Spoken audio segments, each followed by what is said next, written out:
This week on The Real Housewives of Miami. She's ruined the whole weekend. From the time she came, it's like stupid. I'm done.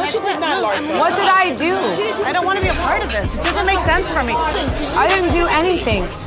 I'm gonna remove myself from this talk. I'm too good. Yo, what is up, everybody? Welcome back. Today we're going to be recapping the new episode of The Real Housewives of Miami, Season 7, Episode 11. Let's get right into it.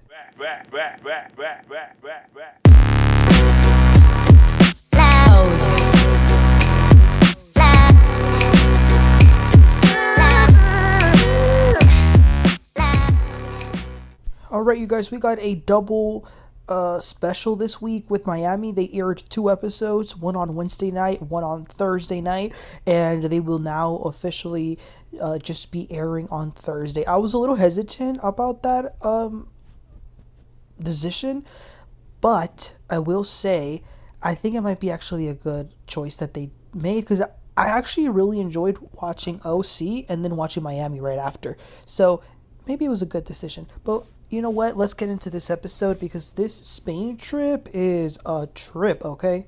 So the women are waking up to a new day. It's day 2 of the España trip.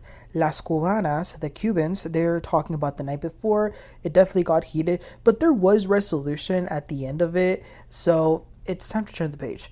We also see Stephanie and Larsa get ready. Today is the day that they're going to go get their custom flamenco dresses. They will be going one group at a time, and they're dividing into 2 groups. So one group will be Larsa, Stephanie, Marysol, and Adriana, and the other group will be everybody else. Also, it might be a new day, but I don't think that the group has forgotten about Miss Lisa, who pretty much barely made it because she was late. So it's a bit later, and everybody is getting ready to get along. Stephanie and Larsa meet Lisa in the lobby. Remember, they haven't seen Lisa because she barely got there. So they're like, hey, we're happy that you made it. Why did it take you so long? So Lisa says, oh, I had a legal matter where my presence was needed. To which Larsa then says, but you were in St. Bart's.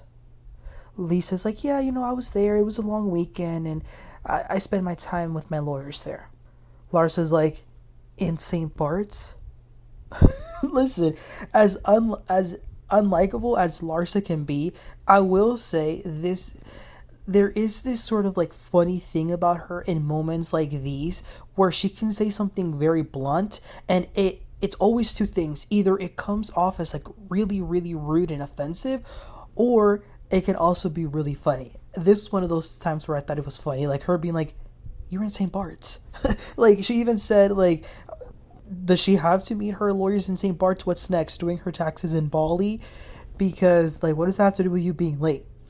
So eventually everybody makes it down to the lobby, and then they divide into those 2 groups, and they get going. Lisa goes with Larsa's group, and they go directly to the shop to try on the dresses. The owner of the shop is a woman named Rocio, who Stephanie actually knows, and it was very nice to see her greet her, and they were talking in Spanish, and then Marysol even joined along. And it's moments like these where, as much as Miami's been getting on my nerves this season, moments like these make me appreciate Miami as a housewife city, as a show.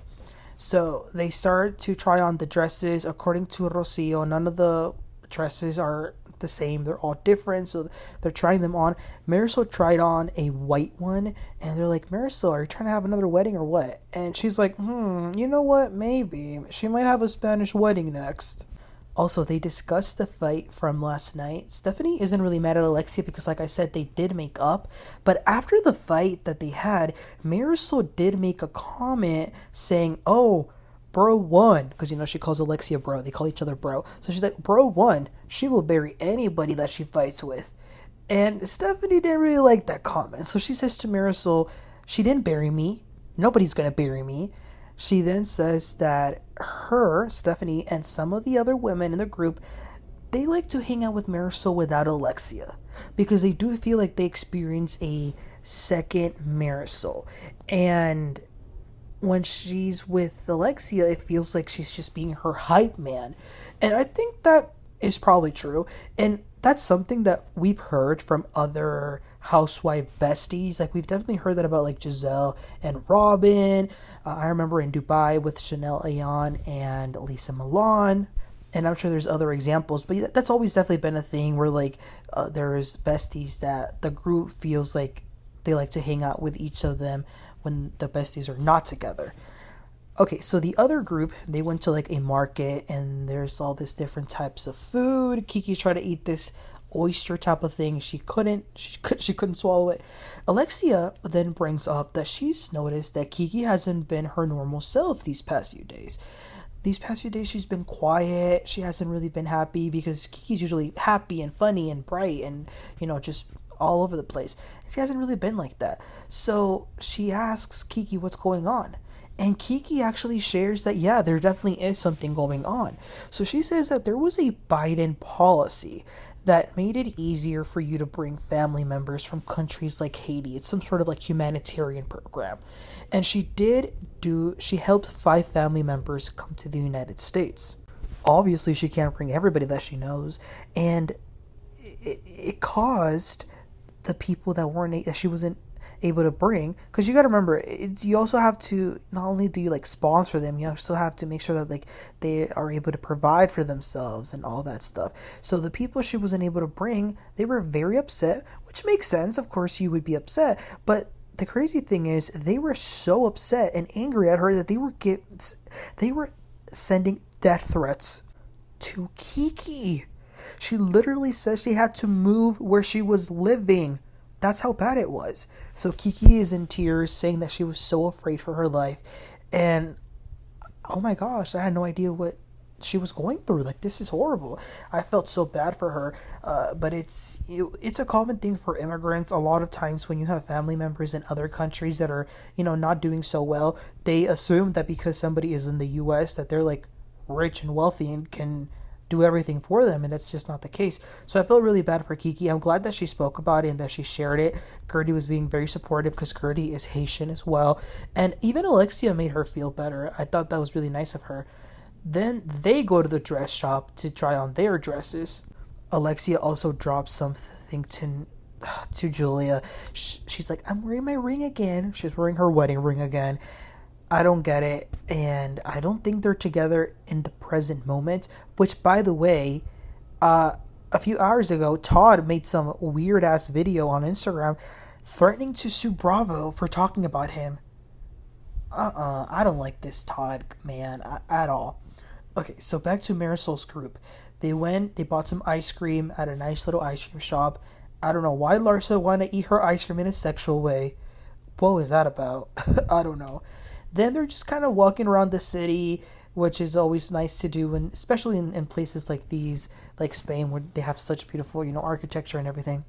So Larsa brings up Todd and Alexia. Marysol is not a fan of Todd either, which, like I said, I get it. Larsa then switches the topic and says, Lisa, have you unfollowed my ex-boyfriend? And Lisa's like, no. I was going to, but, we got into some stuff and you weren't all that great to me. Larsa then says, what have I done to you? Lisa says, I don't want to talk about that right now. Like, I want to collect my thoughts. I don't really want to talk about that. So then Larsa's like, okay, well, you said that you were going to unfollow him, and I don't think I want to be friends with somebody like you if you don't. I will literally never talk to you again or even acknowledge you. Marysol then says to Lisa, just unfollow him, Lisa. But then, you guys, Larsa's being super petty. And one thing about Larsa is that when she gets upset, she will throw as many jabs as she can. So she says to Lisa, I guess you're a groupie. You used to follow Pippen, now you follow him. Lisa, you're a groupie. And then Lisa, she says, I'm a groupie? You're always associated with like a rapper or an athlete or a Kardashian, and you're calling me a groupie? You dated him. And listen, Lisa is right. Larsa is the last person to accuse someone of being a groupie. Larsa is the biggest groupie of them all. Like, we all remember her following the Kardashians, like the groupie that she is. She is the one that who likes to date these people. And by the way, why does it even matter so much? It's Instagram, who cares? But Larsa is so fake and superficial that for her whole world revolves around like social media and everything like that. Anyway, they then go back to the hotel. Adriana accompanies Lisa to her room, And Lisa is on the phone with Jodi, with her boyfriend, and she is telling him everything that Larsa said to her and how she's been coming at her. And Jodi pretty much says that she's an a-hole. So then they get ready again, and the group reconvenes. Larsa is telling everybody, Lisa doesn't want to unfollow my ex-boyfriend. She doesn't want to. She literally says she doesn't want to. And then Adriana says, it's not that she doesn't want to unfollow him, it's just that she doesn't want to be told what to do. Julia, who loves to get into everything that has nothing to do with her, says, you know what? Sometimes you need to be told what to do. People need to be told what to do. Alexia then says, I don't even see the point of following any of my friends' husbands or boyfriends. And that's actually a really good point. And she's onto something that could save you so much. Like, don't even follow them in the first place. So then they get going. They go in different vehicles. And in the vehicle that Lisa is in, Julia starts to go in on Lisa. Why are you still following him? You are Larsa's friend. Girl code. Blah, blah, blah. I mean, Julia was going in. She went from 0 to 100. Now, I understand why Julia may not like Marcus, because at the last reunion, he did say that none of the women on the show were good enough to wash the dishes at his house or clean his house, which is really problematic to say. But Julia, like, why are you bringing this up? Did you bring this up to Larsa? She's the one that dated him. You should bring that up to her. Because he said it to her, by the way, at the reunion. Anyway, Lisa is going crazy. She doesn't like that they're all coming for her. Julia is then screaming and saying, I organized this trip. It's supposed to be fun. And I was like, well, it's supposed to be fun, but you're the one screaming, Julia. Like, it's really not that serious, and you're not even involved. They then get to a place that they're going to be doing an activity. So there's a flamenco singer there, but she does something called spiritual flamenco. So they themselves put some pieces of clothing. Stephanie and Alexia seem to be getting along pretty well. They were even dancing together. Also, I have to say, I love that they add Adriana in her confessionals, giving us historical facts, because what she's saying, a lot of these things are actually very true. She's a very smart woman.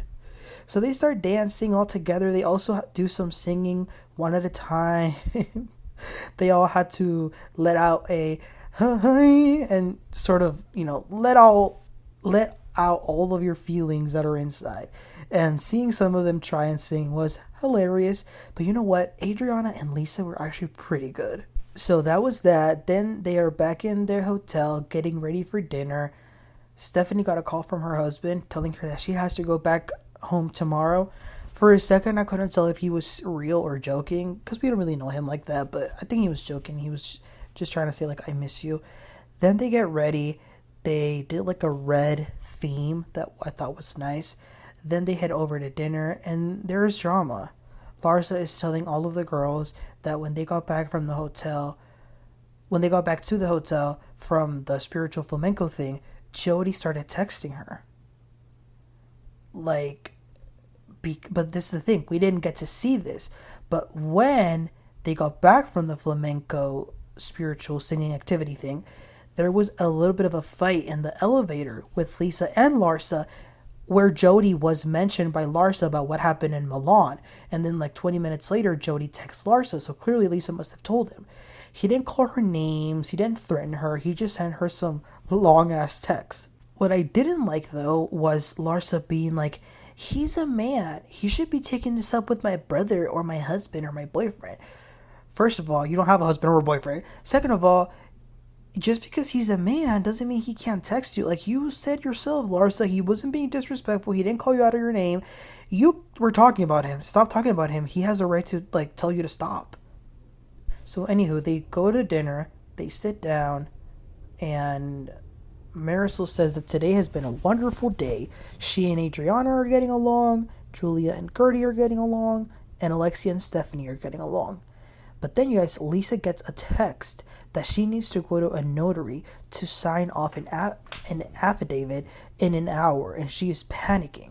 She says, I need to get this signed so that I don't go to trial. She's really panicking because she's got to get this done. She's got to get it handled. So she gets up, real quick to, make a phone call, try and see what they can do. But as soon as she gets up, Larsa then says, I want to go home. I'd rather order room service. And then everybody is like, why? Like, why do you want to leave? And Larsa starts to go off. She says, she comes a day late. She doesn't apologize. She didn't unfollow Marcus. And she plays the victim all day. I don't want to be a part of it. And as Larsa is going off on this tangent, Lisa makes her way back and sits back on the table. And Larsa says, I am removing myself from your life. I don't want anything to do with you. Everybody agrees that you're not a good friend. You ruined the whole weekend. I'm out. I don't want to be a part of this. I'm too good for this. And you guys could imagine Lisa, who just sat back, who has no idea what's going on, and she's just shocked. I felt really bad for Lisa. And this is what I was trying to say last time. Yes, Lisa's got her, bad traits. She does. Late. Maybe a little inconsiderate. Maybe a little bit narcissistic. But this was so unwarranted. She didn't do anything to Larsa personally to have this reaction by her. So Larsa got up. Kiki, Stephanie, Marysol, and even Guerdy go to check up on her. Which, don't. If Larsa wants to go, let her go. But anyway, she says Jodi's been texting her so much. She had to block him. It's too much. She then shows them the messages. So Kiki goes back to Lisa, who's poor girl's in tears in the table. She was not expecting that. And Kiki says, well, your boyfriend has been texting her nonstop. And I was like, no, Kiki, don't do this. Larsa doesn't need a translator. We don't need anyone to stick up for Larsa. And Lisa's like, I don't know, what's going on. And that was the end of the episode. Ooh, you guys, this was crazy. But again, definitely Team Lisa on this. Larsa is being way too dramatic. And for her to accuse somebody of making something about themselves when that's all Larsa does is crazy. But you guys, let me know what your thoughts were about this episode. Please don't forget to like and subscribe, and I'll catch you on next time. Y'all have a great one. Bye.